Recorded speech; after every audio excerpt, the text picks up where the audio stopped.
বছরের শুরুতেই দুঃখের খবর, বলিউড এবার ছাড়ছেন নোরা ফাতেহি। হ্যাঁ, একেবারে ঠিকই শুনেছেন। এবার আর জনপ্রিয় নৃত্যশিল্পীর শরীরে হিল্লোল দেখতে পাবেন না টিভি কিংবা মোবাইলের পর্দায়। কিন্তু কেন, হঠাৎ করে কেন এমন সিদ্ধান্ত নিতে বাধ্য হলেন নোরা? দেখুন, বলিউডের জগতে একজন সুপরিচিত নাম হলো নোরা ফাতেহি। বাহুবলী থেকে শুরু করে স্ত্রী, বহু সিনেমায় অভিনয় করেছেন তিনি। অসাধারণ নৃত্য শৈলীর মাধ্যমে সবাইকে মুগ্ধ করেছেন বারবার। যদিও নিজেকে কেবলমাত্র বলিউডে আটকে রাখেনি জনপ্রিয় এই নৃত্যশিল্পী, ইতিমধ্যেই পা রেখে ফেলেছেন হলিউডে। পাশাপাশি শুরু করেছেন মিউজিক অ্যালবামের যাত্রা। আর এরই মাঝে সোশ্যাল মিডিয়ায় ছড়িয়ে পড়ল এক অদ্ভুত খবর। শোনা যাচ্ছে অভিনয় জগৎ নাকি চিরতরে ছাড়তে চলেছেন নোরা। সত্যি কি তাই?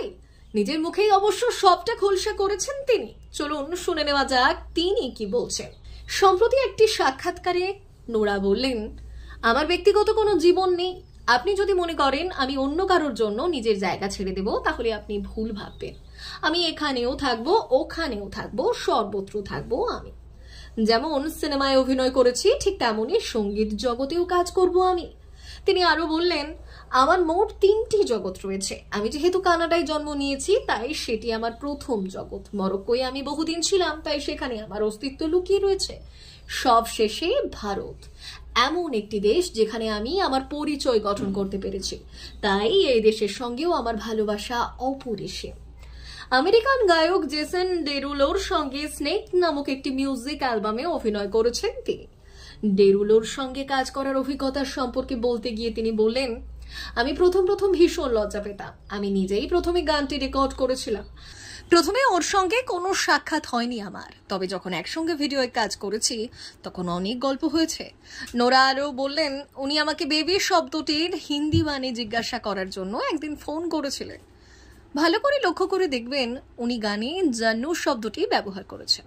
সেটাই আমি বলেছিলাম। সবকিছু ভীষণ ভালো ছিল, কিন্তু প্রথম থেকে শেষ পর্যন্ত আমি ভীষণ নার্ভাস ছিলাম এবং টেনশন করছিলাম। প্রসঙ্গত, সম্প্রতি লস অ্যাঞ্জেলেসে ভয়াবহ দাবানলের দুর্ঘটনা ঘটে এবং এই দুর্ঘটনা ঘটে যাওয়ার পরই নোরা ফাতেহিকে বাড়িও ছাড়তে হয়েছে। হলিউডের প্রথম সারির বেশ কয়েকজন তারকার বাড়ি ধ্বংস হয়ে গেছে এবং কয়েক লাখ কোটি টাকা সম্পত্তি হয়েছে নষ্ট। দাবানলের খবর ছড়িয়ে পড়ার পর নোরা সোশ্যাল মিডিয়ায় লিখেছিলেন, আমি এবং আমার গোটা পরিবার সুরক্ষিত রয়েছি। আগুন লাগার পর মাত্র 5 মিনিট হাতে পেয়েছি বাড়ি ছেড়ে দেওয়ার জন্য। তড়ি ঘড়ি সবকিছু গুছিয়ে বাড়ি থেকে বেরিয়ে যায় এবং নির্ধারিত ফ্লাইট ধরি।